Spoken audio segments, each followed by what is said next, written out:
सत श्री अकाल संगत जी। जब साहिब एक कमाल श्री गुरु गोबिंद सिंह जी महाराज बाबा श्री चंद जी को मानने वाले एक महंत के डेरे पर गए तो वहां उनके साथ जो संवाद हुआ उसमें कैसी अजमत थी, कैसी महिमा थी और सतगुरु के शब्दों में कैसी शक्ति थी।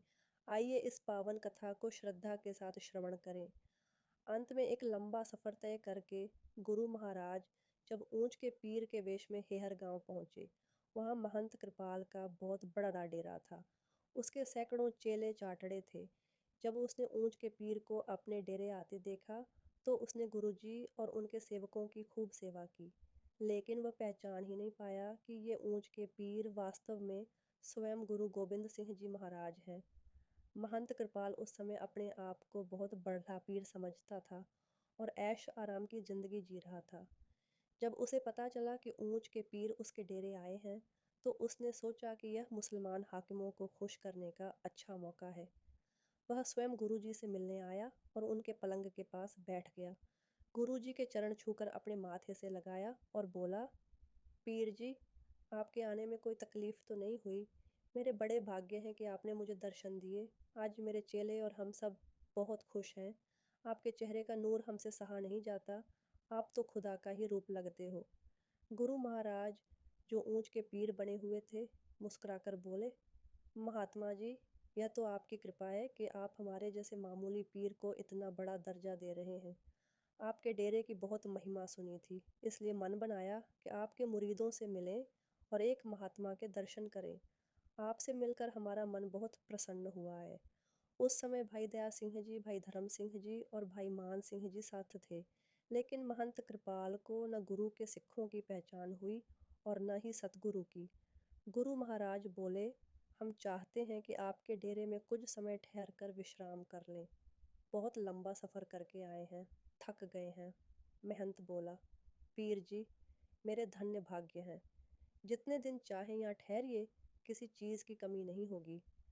फिर गुरु महाराज ने परीक्षा लेने के लिए पूछा, सुना है आप गुरु गोबिंद सिंह जी के सिख हो और एक अल्लाह को मानते हो। यह सुनकर महंत चौंक गया। बोला, ये बात तो ठीक है कि मैं एक अल्लाह को मानता हूँ, पर गुरु गोबिंद सिंह को मैं नहीं जानता, ना कभी देखा है। एक समय युद्ध में गुरु महाराज का साथ देने वाला महंत आज साफ मुकर गया। गुरुजी ने दूसरा प्रश्न किया, फिर आपके सिर पर केश और दास्तार क्यों है? यह तो सिखी का बाणा है। महंत बोला, नहीं जी, गुरु गोबिंद सिंह का सिख बनने के लिए अमृत छकना पड़ता है और नाम के साथ सिंह लगता है। मैं तो महंत कृपाल दास हूँ। वह डर गया था, क्योंकि उसे शक हो गया कि यह ऊंच का पीर कहीं सरहिंद के सूबे का जासूस न हो। गुरु महाराज अंतर्यामी थे। उन्होंने कहा, महात्मा जी, आप कुछ छुपा रहे हो। पोह का महीना था, कड़ी ठंड थी और महंत के चेहरे पर पसीना आ गया। गुरुजी ने पूछा, यदि तुम गुरु गोबिंद सिंह के सिख नहीं हो तो तुम्हारे गुरु कौन हैं? महंत बोला, मैं गुरु नानक देव जी के बड़े पुत्र बाबा श्री चंद जी का चेला हूँ। हम उदासी हैं। गुरु जी ने फिर प्रश्न किया, बाबा श्री चंद गुरु नानक देव जी के पुत्र थे? हाँ। और गुरु गोबिंद सिंह जी गुरु नानक की गद्दी के 10वें स्थान पर बैठे हैं, यह मानते हो? नहीं, हमारा उनसे कोई संबंध नहीं। ये सुनकर गुरु महाराज बोले, मैं ऊंच का पीर होते हुए भी गुरु गोबिंद सिंह को मानता हूँ, क्योंकि गुरु नानक देव जी का सम्मान करता हूँ। अब महंत को पूरा विश्वास हो गया कि यह पीर सरहिंद का जासूस है। वह भागना चाहता था, लेकिन गुरुजी ने उसे बैठा लिया। फिर गुरु महाराज बोले, पीर बुद्धू शाह जी का हाल कैसा है? सुना है उन्हें हाकिम परेशान कर रहे हैं। वे गुरु गोबिंद सिंह के मुरीद हैं। महंत बोला, मैं उन्हें नहीं जानता।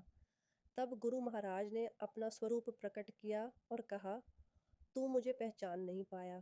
तू उस युद्ध को भूल गया जब भंगाणी में तेरे साथी भाग गए थे और तू डट कर लड़ रहा था।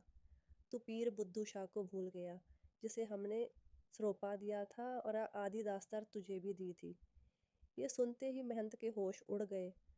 उसे समझ आ गया कि यह कोई और नहीं, स्वयं गुरु गोबिंद सिंह जी महाराज हैं। वह गुरु जी के चरणों में गिर पड़ा और क्षमा मांगी।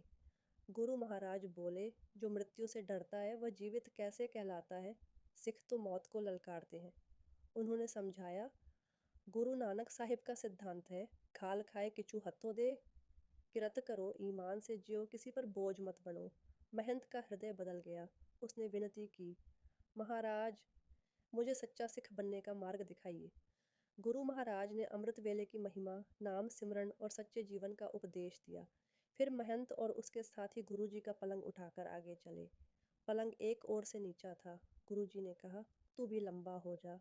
कहन मात्र से वह व्यक्ति लंबा हो गया और वह पलंग सीधा हो गया। यह कोई करामात नहीं, बल्कि सहज अवस्था के वचन थे।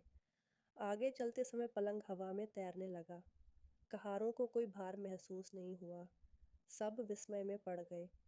गुरु महाराज आलमगीर गांव पहुंचे। लोगों को आशीर्वाद दिया। कई दुखी जनों को दात मिली। अंत में गुरुजी ने कहा, महंत कृपाल, अब तुम्हारी सेवा स्वीकार हुई है।